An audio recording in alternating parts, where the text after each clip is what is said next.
TVC, a TV do Correio da Manhã.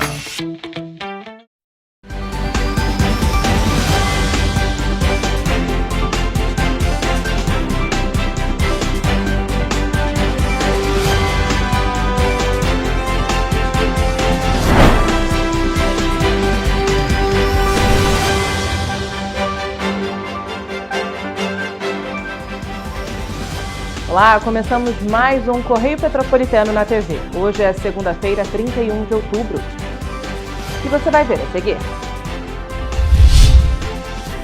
Balanço do Tribunal Regional Eleitoral apresenta que quase 600 urnas apresentaram problemas no estado do Rio de Janeiro. Bolsonaro é o candidato mais votado em Petrópolis.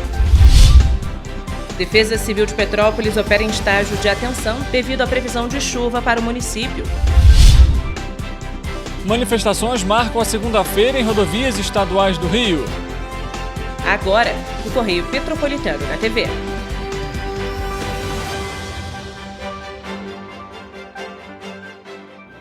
Após previsão de pancadas de chuva para Petrópolis, a Defesa Civil opera em estágio de atenção.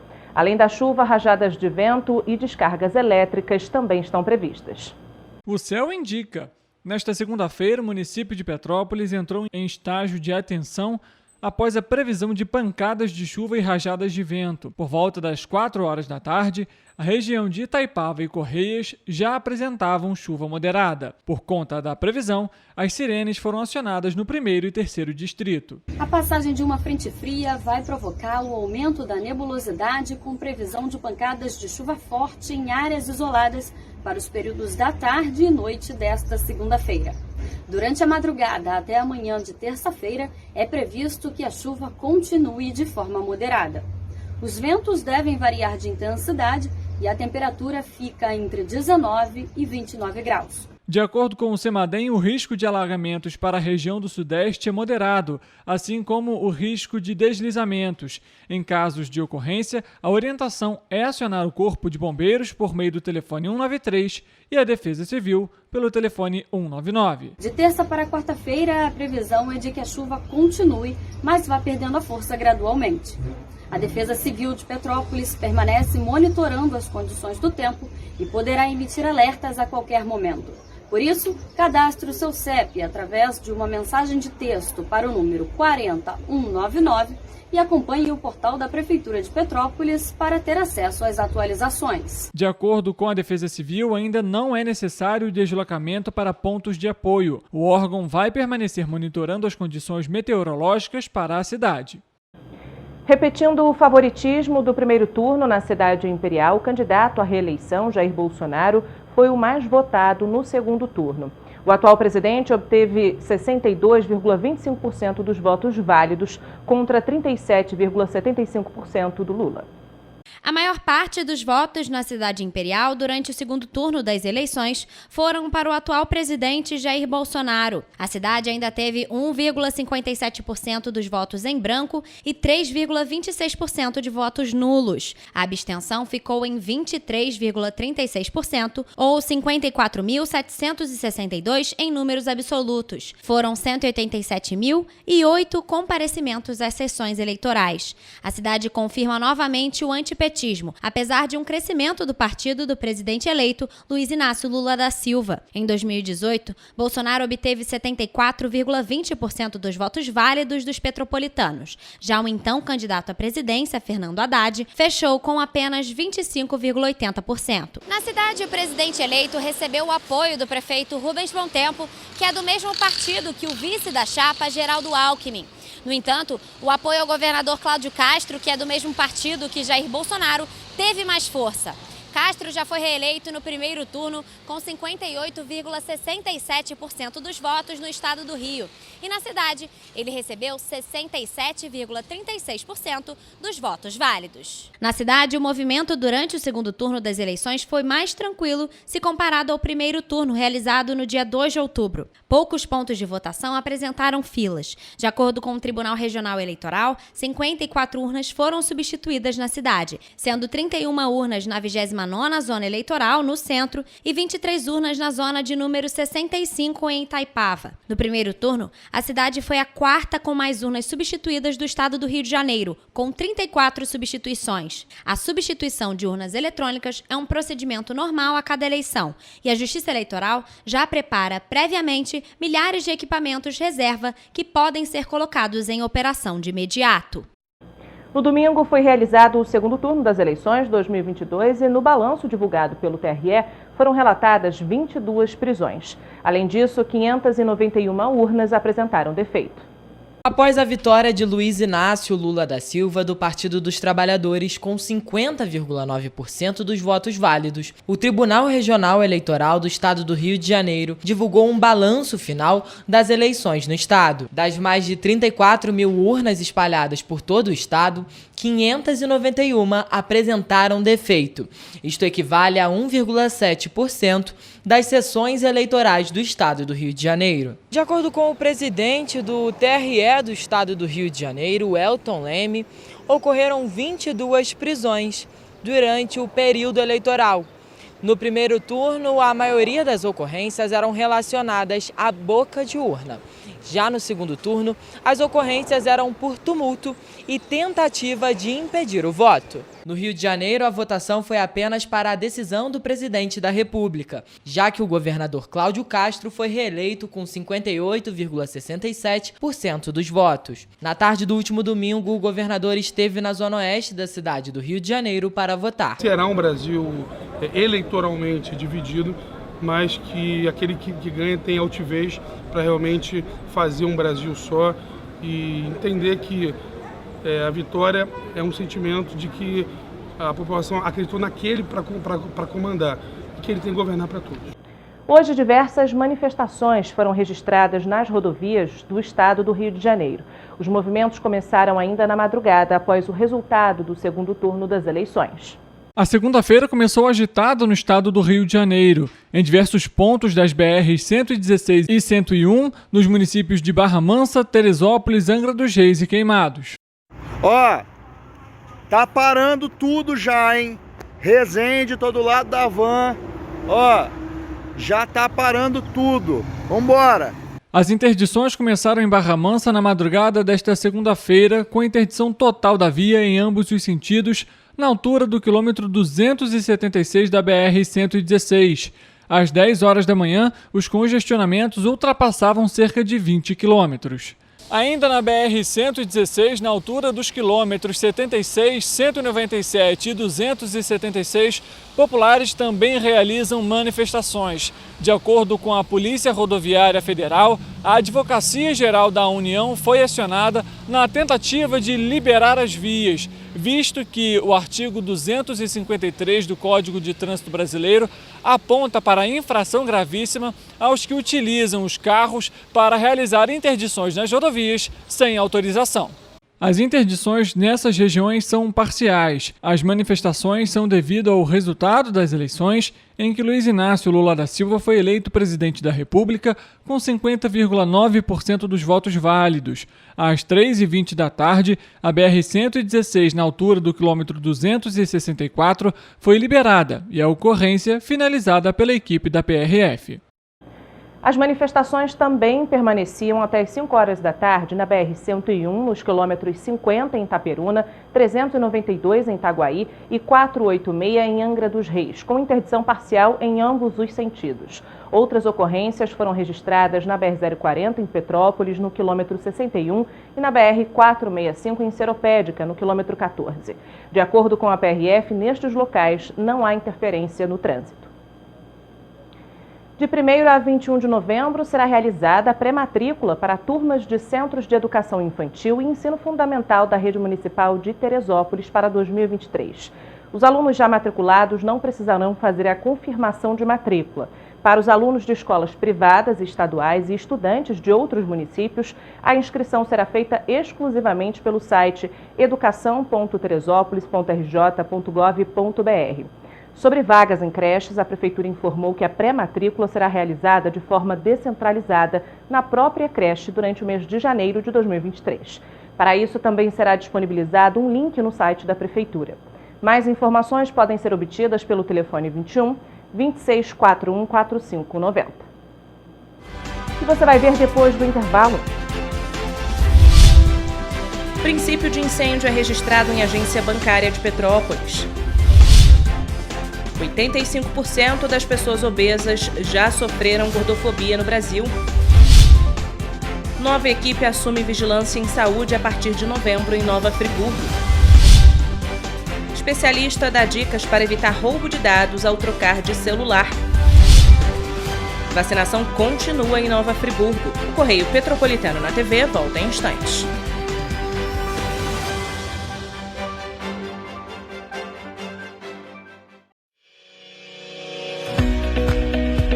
Olá, amigo e amiga! Esta época de tempo mais frio contribui para espalhar doenças respiratórias, incluindo a temida Covid-19.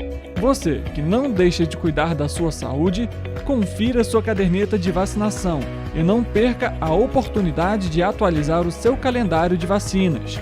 É simples e faz bem a você e a quem vive ao seu redor. Acesse o site novaiguaçu.rj.gov.br. Procure o ponto de vacinação mais próximo e tome todas as doses recomendadas para a sua idade.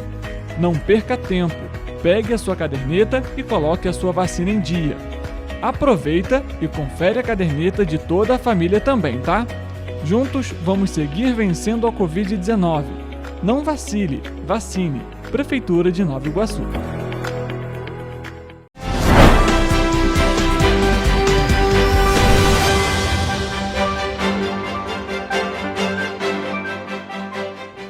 Nesta segunda-feira foi registrado um princípio de incêndio dentro do Banco BMG na Rua do Imperador em Petrópolis.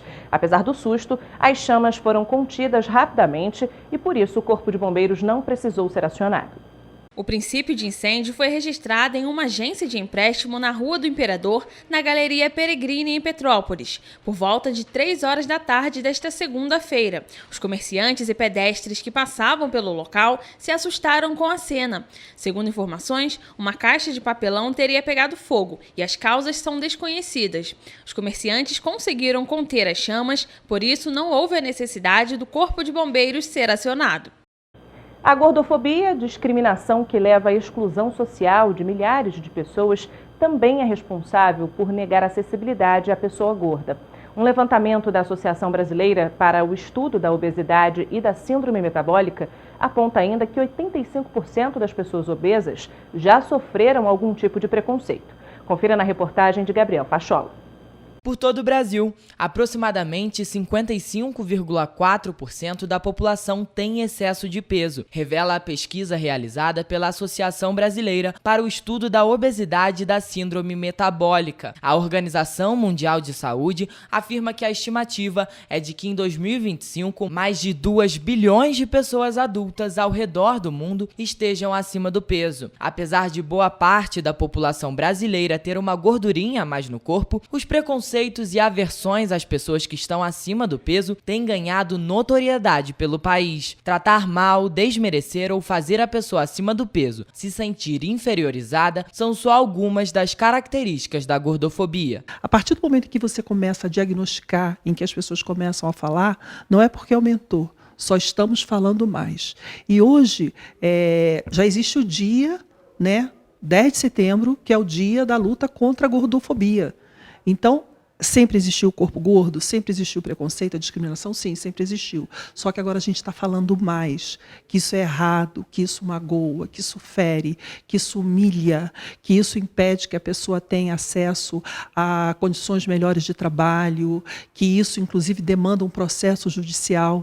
O preconceito contra pessoas gordas, a gordofobia, não existe no Código Penal brasileiro. Logo, não é considerado crime, mas todo aquele que pratica qualquer ato de ofensa pode ser enquadrado como injúria. E o judiciário, ele tem que enfrentar. A partir do momento que a questão chega para ele não pode nem dizer que isso não tem previsão legal. Ele tem que dar uma solução, nem que seja por analogia, usando a legislação que existe. Só no estado do Rio de Janeiro, 43,2% da população adulta é obesa. No dia 10 de setembro é considerado o Dia Mundial contra a Gordofobia. A data não é utilizada para celebrar, mas sim relembra a importância de lutar contra o preconceito. A ditadura do corpo magro, do corpo ideal, ainda existe, mais sobre as mulheres do que sobre os homens, mas ambos sofrem a mesma coisa, e as crianças, os adolescentes principalmente. Como sofre o adolescente que não tem aquele corpo padrão? Tudo isso gera muita angústia, muito sofrimento, e a gente precisa falar sobre isso. Com a popularização da internet e das redes sociais, os comentários preconceituosos se tornaram ainda mais comuns, principalmente quando podem ser feitos de forma anônima. Quando a pessoa viu que fez alguma coisa errada numa rede social, ele vai lá e apaga, né? E se você leva aquilo para fazer essa ata notarial, você tem a prova ali que aquilo foi feito. Ainda que a pessoa tenha destruído, apagado aquela prova. Procure ajuda se você, tanto para aceitar o corpo como ele é, caso você seja saudável e só queira aceitar esse corpo e se sentir mais livre para viver com ele, ou se você tem problema de saúde com relação a esse corpo, mas não consegue tratar por alguma razão, procurar ajuda também. E se você é gordofóbico e tem um problema com relação ao corpo do outro, você também precisa de ajuda. Por que o outro te incomoda tanto? Não é? Por que isso é uma questão para você? Você precisa pensar sobre isso. Nesta época do ano, é muito comum a contaminação da gripe. Para evitar a doença, o meio mais seguro é a vacinação. A dose contra a influenza está disponível nas unidades básicas de saúde de Nova Friburgo, através da Secretaria Municipal de Saúde. A vacina contra a influenza em Nova Friburgo está disponível para todas as idades. A partir dos 6 meses de vida, já é possível receber o imunizante contra a gripe.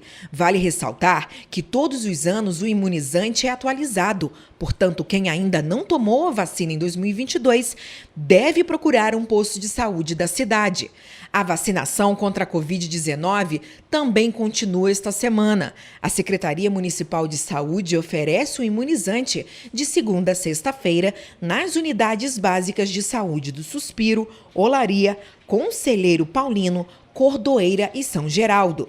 A 5ª dose está disponível para os imunossuprimidos, a 4ª para todos acima de 18 anos, a 3ª para quem tem mais de 12 anos e 2ª e 1ª a partir dos 3 anos. Com o avanço dos aplicativos bancários e do número de dados disponíveis nos smartphones, é impossível não ficar preocupado com os riscos de ter informações e senhas nas mãos dos bandidos. Segundo dados do Instituto de Segurança Pública do Estado do Rio de Janeiro, entre janeiro e setembro de 2022, foram registrados 1.782 casos de estelionato em Petrópolis. Os telefones celulares e tablets conquistaram os consumidores, que passaram a usar para trabalhar, estudar, pagar contas ou simplesmente encomendar algo para comer. Com o avanço dos aplicativos bancários e do número de dados disponíveis nos smartphones, a preocupação das pessoas envolve os riscos de ter informações e senhas valiosas nas mãos dos bandidos. O povo tinha facilidade de pegar os dados. Hoje, então, né, tá muito fácil, então tem que ter segurança. Aplicativo de banco eu não uso. Não uso. Quando eu troco, eu sempre guardo a senha, que é para quando eu vou usar de novo, eu sei que está ali. Segundo o levantamento feito por uma empresa de segurança da informação em 2020, o Brasil foi o país mais atingido por tentativas de roubo de dados pessoais ou financeiros de pessoas na internet. Com essas informações, golpistas prejudicam a vítima de diversas formas, seja acessando recursos ou enganando pessoas se fazendo passar por ela. O percentual de usuários brasileiros que tentou abrir pelo menos uma vez links enviados para roubar dados representa 19,9% da população. Dados do Instituto de Segurança Pública do Estado do Rio de Janeiro mostram que em Petrópolis, entre janeiro e setembro deste ano, foram registrados 1.782 casos de estelionato. Se comparado com o mesmo período de 2019, os casos aumentaram quando foram registrados 790 casos. Só em setembro deste ano foram 186 registros. Para evitar ser vítima de pessoas mal intencionadas, o especialista explica que alguns recursos são importantes para aumentar a segurança dos dados, principalmente quando o consumidor vai trocar de aparelho. É importante sempre quando você for descartar qualquer aparelho eletrônico que contenha seus dados, já fazer o reset, que a gente chama, você desvincular ele de todas as suas contas e fazer esse reset para ele voltar às configurações de fábrica. Ali você apaga todos os seus dados e não tem possibilidade de qualquer outra pessoa ter acesso aos mesmos. Mas, para quem já teve informações vazadas, o advogado explica qual a primeira medida que deve ser tomada. A primeira providência é entrar em contato com a ANPD, que é a Agência Nacional de Proteção de Dados, para registrar o ocorrido e tentar entrar em contato com as últimas empresas onde ele tenha feito algum tipo de transação para tentar identificar de onde houve o vazamento. O Centro de Estudos, Respostas e Tratamento de Incidentes de Segurança no Brasil disponibilizou no site uma publicação com dicas práticas e sugestões quanto ao que se deve levar em conta na hora de comprar, usar, revender ou descartar os dispositivos móveis usados. Uma das dicas é que os usuários só baixem aplicativos de lojas oficiais. Além disso, é recomendável bloquear o acesso ao celular ou tablet com uma senha forte, evitar fazer transações financeiras ou acessar aplicativos de banco usando redes Wi-Fi públicas. A partir de novembro, uma nova equipe escolhida pela gestão municipal assume a vigilância de Nova Friburgo. À frente do principal cargo estará Alicia Emerick, enfermeira mestranda em saúde coletiva com experiência no serviço público. A nova subsecretária também atuou no enfrentamento da Covid-19 em Bom Jardim. A secretária municipal de saúde, Nicole Cipriano, agradeceu à equipe que esteve à frente da subsecretaria há mais de 8 anos. E você vai ver depois do intervalo. Mais de 11 mil mulheres baixaram o aplicativo Rede Mulher em apenas uma semana. Reformas de 3 praças em Paraíba do Sul estão 90% concluídas. 19ª edição dos Jogos Escolares Brasileiros acontecem no estado do Rio. O Correio Petropolitano na TV volta já.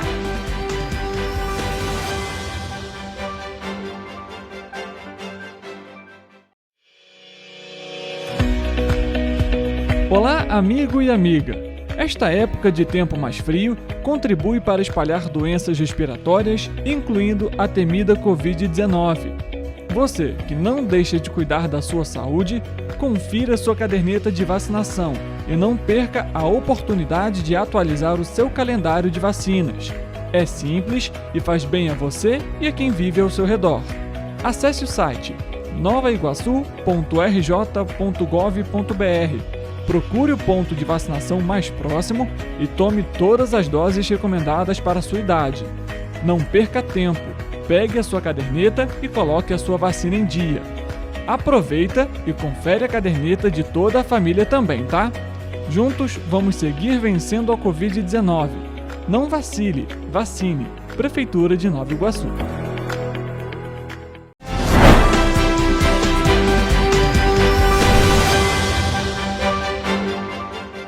Uma semana após ser lançado pelo governador Cláudio Castro, o aplicativo Rede Mulher já teve 11.410 downloads. O app foi desenvolvido pela Polícia Militar para socorrer vítimas de violência. Desde o lançamento do aplicativo Rede Mulher, o botão de emergência que permite contato eletrônico com o 190 já foi acionado 42 vezes. Desse total, 11 chamados foram atendidos pela Polícia Militar e as outras foram canceladas por se tratarem de acionamentos equivocados. Além do botão de emergência, através do aplicativo, a mulher pode ser redirecionada para o site da Polícia Civil para que seja registrada uma ocorrência online. Outra funcionalidade é o modo camuflado. Uma vez acionado, o aplicativo muda de aparência e só pode ser acessado através de login e senha, impedindo que outra pessoa tenha acesso. O aplicativo já pode ser baixado gratuitamente em todos os celulares. Rafaela Cordeiro, de volta ao estúdio. 3 áreas de lazer reformadas serão entregues aos moradores de Paraíba do Sul em breve. Com 90% das obras concluídas e R$ 1.200.000 investidos, as intervenções do governo do estado, por meio da Secretaria de Infraestrutura e Obras, estão sendo feitas nas praças Curupaiti, Brejal e Bela Vista. Os espaços públicos estão recebendo uma nova rede de iluminação, academia da terceira idade, áreas de convivência e recreação infantil, com balanço, escorrega, gangorra, quadra poliesportiva com alambrado e arquibancada, paisagismo, mobiliário urbano como bancos, mesas e lixeiras de coleta seletiva, bicicletário, acessibilidade e passeio público. Segundo o secretário de Infraestrutura e Obras, Rogério Brandi, é dever do governo do estado investir em intervenções que tragam mais bem-estar e qualidade de vida à população, e as parcerias com os 92 municípios são fundamentais para este objetivo. Este ano, o Colégio Estadual Dom Pedro II comemora 100 anos de existência em Petrópolis. E para celebrar, a instituição preparou um baile e programações internas para marcar a data no município. Para comemorar o centenário da instituição em Petrópolis, desde o dia 11 de outubro, têm sido realizadas celebrações no Colégio Estadual Dom Pedro II. A escola, batizada com o nome do imperador do município serrano, agora se prepara para receber mais de 1.000 pessoas para os próximos eventos. Vários empresários, políticos, autoridades passaram pelo CENIP. Dos mais simples aos mais bem-sucedidos foram... É emblemático a nossa passagem pelo CENIP. Então, o centenário marca toda essa trajetória da sociedade petropolitana, de uma certa forma, né? É muito importante que uma escola pública ela tenha tanta importância e relevância dentro de uma cidade, quando a gente tem falado tanto da importância das políticas públicas e das escolas públicas aí nas vivências de todas as pessoas. Entre os eventos realizados para celebrar o centenário do Colégio Estadual Dom Pedro II, mais conhecido como CENIP, está o baile de celebração, que vai ser realizado no Clube Petropolitano no dia 26 de novembro. Além de muita música e programação, o baile tem o objetivo de gerar interação entre os alunos e os formandos pela instituição. A gente entra na escola, vê que os alunos estão ávidos por conhecimento, né? Então a gente é referência, de uma certa forma, para os alunos atuais. E essa sinergia entre ex-alunos e alunos é uma coisa maravilhosa, bacana. O CENIP separou uma equipe musical. Entre eles estão a banda marcial Valnei Aguiar, Gabriel Silva e banda, Guido Martini e banda Tocaia. Já os ingressos para o baile podem ser adquiridos pela plataforma Simpla e custam R$ 60 a inteira e R$ 30 a meia entrada. As mesas vão ser vendidas a partir do dia 5 de novembro, através de reservas. A gente está se preocupando com todas as pessoas, alunos e ex-alunos, né? Então, para o público mais jovem, a gente já colocou na programação DJ com músicas especiais para essa geração. Temos a participação de live paint do Rodrigo Santana CB, que é um grande grafiteiro da cidade. Vamos ter Marcelo Cruz fazendo lá uma oficina de passinhos que eu também quero participar. Com Passinhos da Serra e grande programação para todas as idades, além do memorial que está sendo construído para ser exibido lá pelos próprios alunos da escola. Além do baile, para a comemoração ainda estão previstas gincanas com tarefas unindo alunos e ex-alunos, recreios culturais com participação dos antigos alunos artistas, Dia da Cultura Hip Hop, livro de ouro com mensagens dos apaixonados, sessões solenes, uma quadrilha fora de época e até concursos literários de poesias e crônicas com edição de livro. Isso é uma felicidade muito grande. A gente está começando as comemorações do centenário do CENIP agora, mas ele vai se transcorrer até o dia 26 de novembro do ano de 2023. Então, muitas coisas vão acontecer no ano que vem também. Para saber das atualizações da programação, assim como os avisos sobre viradas de lote e valores, basta acompanhar o Instagram Centenário do CENIP. Realizada pela Confederação Brasileira de Desporto Escolar, a 19ª edição dos Jogos Brasileiros vai ser realizada no estado do Rio. 6.000 atletas estudantis das 27 unidades federativas vão participar da competição. A 19ª edição dos Jogos Escolares Brasileiros vai ser realizada a partir da próxima segunda-feira e segue até o dia 15 de novembro. O evento é realizado pela Confederação Brasileira de Desporto Escolar e o Governo do Estado do Rio. 6.000 atletas das 27 unidades federativas vão participar do evento. O investimento para a realização dos Jogos ultrapassa 12 milhões de reais. Vão ser necessários mais de 18 hotéis para hospedar os atletas, que junto com a comissão técnica representa mais de 63 mil diárias. O Estado do Rio de Janeiro, em parceria com a CBDE, ofertou toda a estrutura de recepção e hospedagem para esses atletas e para as suas respectivas comissões. Esse evento, como eu já falei, é motivo de muita satisfação para o governo do estado do Rio de Janeiro e fica como até modelo para outros estados da federação, onde a gente não só recepciona, atende e de alguma forma fomenta o sonho desses adolescentes, como também pavimenta o futuro. Os jogos contemplam 17 modalidades, entre elas badminton, basquete, futsal, natação e tênis de mesa. As disputas vão ser realizadas na Arena Juventude, Campo dos Afonsos e no Parque Olímpico. Essa é a segunda edição realizada no estado. Vamos agora à previsão do tempo para esta terça-feira.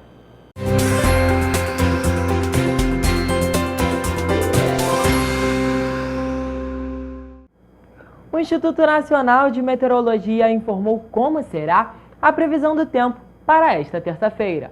Em Nova Friburgo, amanhece com o céu encoberto e chuva fraca. E a tendência é que permaneça durante a tarde e também noite. As temperaturas variam entre mínima de 15 e máxima de 17 graus.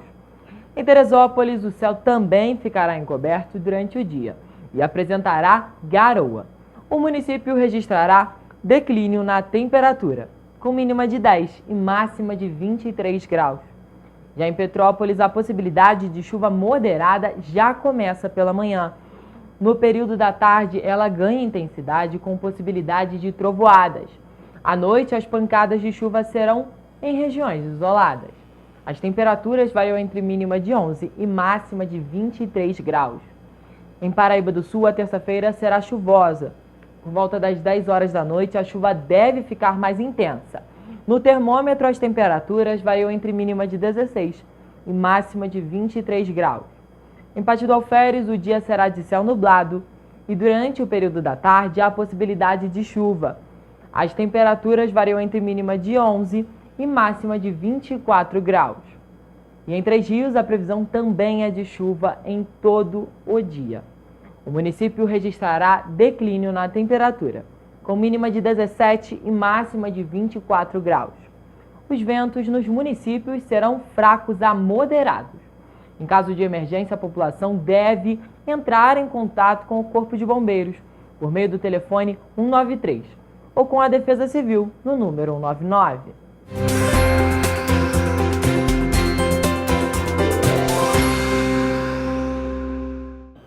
Amanhã a gente está de volta com muita informação e as principais notícias de Petrópolis, Nova Friburgo, Pati do Alferes, Três Rios, Teresópolis e Paraíba do Sul, que só o Correio Petropolitano na TV traz para você.